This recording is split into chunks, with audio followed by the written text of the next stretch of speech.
নমস্কার, ঘর পরিবার ব্লগে আপনাদের সবাইকে স্বাগত। আশা করি আপনারা সবাই ভালো আছেন। আজ বানাবো মিক্সড ভেজ কোপ্তা কারি। এইরকম কোপ্তা কারি আপনি ভাত, রুটি, পরোটা বা ফ্রাইড রাইস, পোলাও বা নান সব কিছুর সঙ্গেই পরিবেশন করতে পারেন। খেতে যে ভালো হয় সেটা বলার অপেক্ষায় রাখে না, তাই অবশ্যই ভিডিওটা পুরো দেখবেন আর রেসিপিটা ভালো লাগলে একটা লাইক আর শেয়ার করতে ভুলবেন না। আজকে বানাচ্ছি মিক্সড ভেজ কোপ্তা কারি। মিক্সড ভেজ কোপ্তা কারি বানানোর জন্য আমি এখানে নিয়ে নিয়েছি গ্রেট করে নেওয়া বাঁধাকপি এক বাটি গ্রেট করে নেওয়া ফুলকপি, আর নিয়েছি গ্রেট করে নেওয়া গাজর। তিনটেকেই একদম মিহি করে গ্রেট করে নিয়েছি। এই গ্রেট করা বাঁধাকপি, ফুলকপি আর গাজরটাকে এবার আমি একটা বাটির মধ্যে নিয়ে নিচ্ছি। বাঁধাকপি, ফুলকপি বা গাজর তিনটের মধ্যেই কিন্তু বেশ পরিমাণে রস থাকে, আর এই রস বা জলটাকে আমরা বার করে নেব। না হলে কোপ্তা বানাবার জন্য আমরা যখন এটাকে মাখাবো তখন এর থেকে অনেক বেশি পরিমাণে জল বেরোবে, আর তার জন্য বেসনও বেশি পরিমাণে দিতে হবে। তার ফলে কোপ্তার টেস্টটা ভালো হবে না। এবার সামান্য নুন দিয়ে এটাকে আমি মাখিয়ে রাখছি। নুন দিয়ে এভাবে খানিকক্ষণ মাখিয়ে রাখলে এর থেকে এর জলটা বেরিয়ে আসবে। নুন দিয়ে খানিকক্ষণ মাখিয়ে রাখার ফলে দেখুন এখন সমস্ত সবজিগুলোই বেশ খানিকটা নরম হয়ে গেছে, আর এর থেকে অনেক জলও বেরিয়েছে। এবার মুঠো করে নিয়ে এইভাবে চিপে নিয়ে যতটা সম্ভব পারা যায় জলটাকে এইভাবে চিপে ফেলে দিয়ে আমরা ভেজিটেবিলগুলো বা সবজিটা নিয়ে নেব।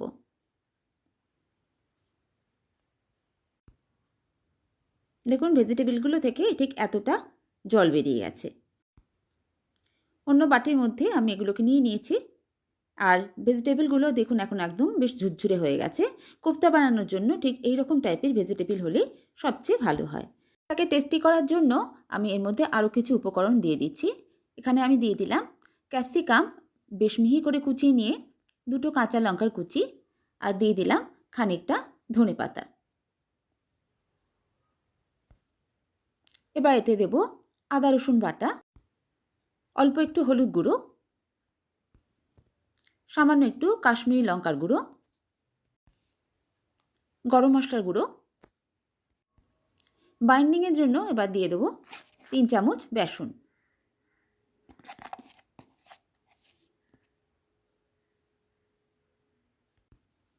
অল্প পরিমাণে একটু নুন দিয়ে দিচ্ছি, কারণ সবজির মধ্যে আগে আমি নুন দিয়েছিলাম, নুন দিয়ে মাখিয়ে রেখেছিলাম, এই জন্য এখন খুব অল্পই নুন দেব। আর একদম শেষে আমি এখানে একটু দিয়ে দিচ্ছি অল্প পরিমাণে পনির। পনিরটা এখানে অপশনাল, পনিরটা না দিলেও কোপ্তার টেস্টে কোনো এমন পার্থক্য হবে না। এবার সব কিছু আমি ভালো করে মেখে নেব কোপ্তা গড়ার জন্য। এটা মাখার জন্য কোনো জলের ব্যবহার করব না, এটা এমনিই কিন্তু খুব সুন্দরভাবে মাখা হয়ে যাবে।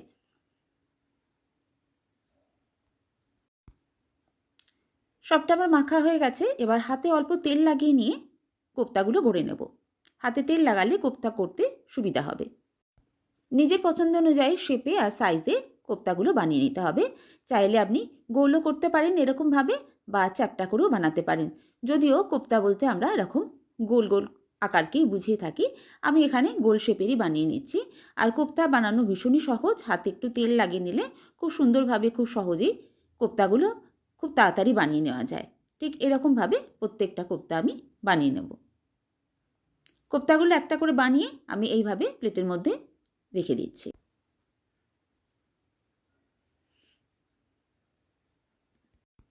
সব কোপ্তাগুলো বানিয়ে নেওয়ার পরে এবার আমরা কোপ্তাগুলো ভাজবো। এই জন্য কড়াতে তেল গরম করতে বসিয়ে দিয়েছি। তেলটা গরম হয়ে গেলে এবার আমরা কোপ্তাগুলো তেলের মধ্যে ভেজে নেব। খুব বেশি গরম তেলে কোপ্তাগুলো ছাড়া যাবে না, মিডিয়াম গরম হলেই কোপ্তাগুলো ছাড়তে হবে। আর ফ্লেমটাকে মিডিয়ামে রেখে আমরা কোপ্তাগুলো ভেজে নেব। কোপ্তাগুলো যদি খুব বেশি হিট দিয়ে ভাজেন তাহলে কোপ্তাগুলো বাইরে দিয়ে তাড়াতাড়ি ভাজা হয়ে যাবে, কিন্তু ভিতর থেকে কাঁচা রয়ে যাবে। এই জন্য মিডিয়াম ফ্লেমে রেখেই একটু সময় নিয়ে ভালো করে কোপ্তাগুলো একদম লালচে করে ফ্রাই করে নেব। কোপ্তাগুলো একদম লালচে ফ্রাই হয়ে গেছে। এবার কোপ্তাগুলো একটা একটা করে আমি তুলে নিচ্ছি। কোপ্তাগুলো যেহেতু একসঙ্গে সব কটা ছাড়তে পারিনি, তাই জন্য নেক্সট ব্যাচে বাদবাকিগুলোকে ভেজে নেব ঠিক একইভাবে। কোপ্তাগুলো সব ভেজে তুলে নিয়েছি। এবার এর জন্য গ্রেভি বানাবো। এর জন্য প্রথমে একটা আমি মশলা বানিয়ে নিচ্ছি। গ্রাইন্ডারের জারে আমি নিয়ে নিচ্ছি এখানে একটা বড় সাইজের পেঁয়াজ, কয়েক কোয়া রসুন, দুটো কাঁচা লঙ্কা আর সামান্য একটু আদা, আর দেবো দুটো টমেটো। এর একটা পেস্ট তৈরি করে নেব। আর এই পেস্ট তৈরি করার সময় কিন্তু কোনো জল ইউজ করব না।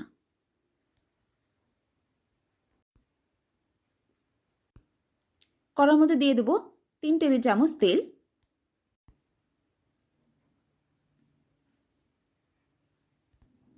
তেল গরম হয়ে গেলে এখানে দিয়ে দিলাম আমি ফোড়নে সাদা জিরা।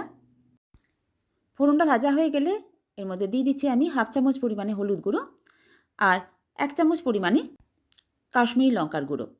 এটা দেওয়ার পরেই ফ্লেমটাকে একদম লো করে দিতে হবে বা গ্যাসটা বন্ধ করে দিতে হবে, কারণ তেলটা এখন বেশ গরম আছে।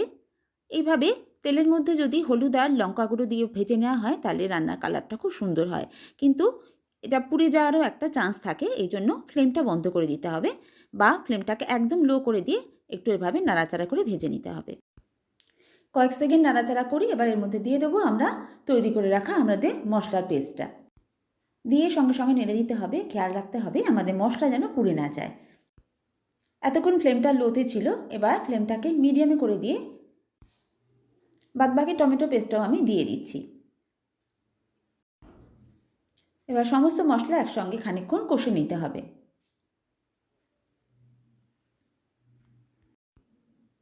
এর মধ্যে আমি এখানে দিয়ে দিচ্ছি একটু জিরে গুঁড়ো আর দিয়ে দিচ্ছি ধনে গুঁড়ো। সব কিছু একসঙ্গে মিশিয়ে দিয়ে এবার সমস্ত মশলার সঙ্গে টমেটোকে ভালো করে কষে নেব।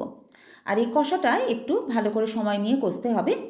খুব বেশি ফ্লেমটা বাড়াবো না, ফ্লেমটাকে একদম মিডিয়ামে রেখেই ভালো করে মশলাটা কষে নেব একটু সময় ধরে। একবার ভালো করে নেড়ে দিয়ে এবার আমি ফ্লেমটাকে কমিয়ে দিয়ে ঢাকা দিয়ে মশলাটা কষে নেব। এবার দেখে নেব মশলা থেকে, দেখুন খুব সুন্দরভাবে এখন তেল রিলিজ করেছে আর কষাটাও বেশ ভালো করে হয়ে গেছে। আরেকবার নাড়াচাড়া করে দেবো আর এইবার ফ্লেমটাকে আমি মিডিয়ামে করে দিয়েছি। নাড়াচাড়া করে এবার জল দিয়ে দেবো আর জলটাও দেবো গরম জল। এই জন্য আমি আগে থেকে একটু গরম জল বসিয়ে দিয়েছি। জলটা দিয়ে ভালো করে একবার মিশিয়ে দেবো। কোফতা কারিতে একটু গ্রেভি থাকলে খেতে ভালো লাগে, সেটা বুঝে এই জন্য একটু জল দিতে হবে। আমি এখানে 1 কাপের থেকে একটু বেশি পরিমাণে জল দিলাম। এবার ফ্লেমটা হাই করে দিয়ে জলটা ফুটতে দেব। নুন দিয়ে দিলাম আর দিয়ে দিচ্ছি গরম মশলার গুঁড়ো আর দিয়ে দিচ্ছি 1 চামচ টমেটো সস। টমেটো সসটা দিলে একটু মিষ্টি মিষ্টি ভাবও হবে আর এর টেক্সচারটাও ভালো হবে, এই জন্য টমেটো সস দিলাম। যদি আপনি টমেটো সসটা না দিতে চান তাহলে এখানে একটু চিনি দিতে হবে। চিনি দিলে স্বাদটা ব্যালেন্স হয়ে যাবে। ভালো করে একবার মিশিয়ে দিয়ে এবার কোপ্তাগুলো আমি ঝোলের মধ্যে ছেড়ে দিচ্ছি।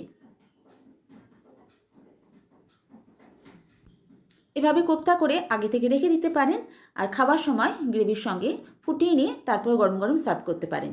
তাহলে কোপ্তাগুলো বেশি নরম হয়ে যাওয়ার বা ভেঙে যাওয়ারও চান্স থাকবে না। কোপ্তাগুলো গ্রেভিতে দিয়ে 2 মিনিট আমরা ফুটিয়ে নেব।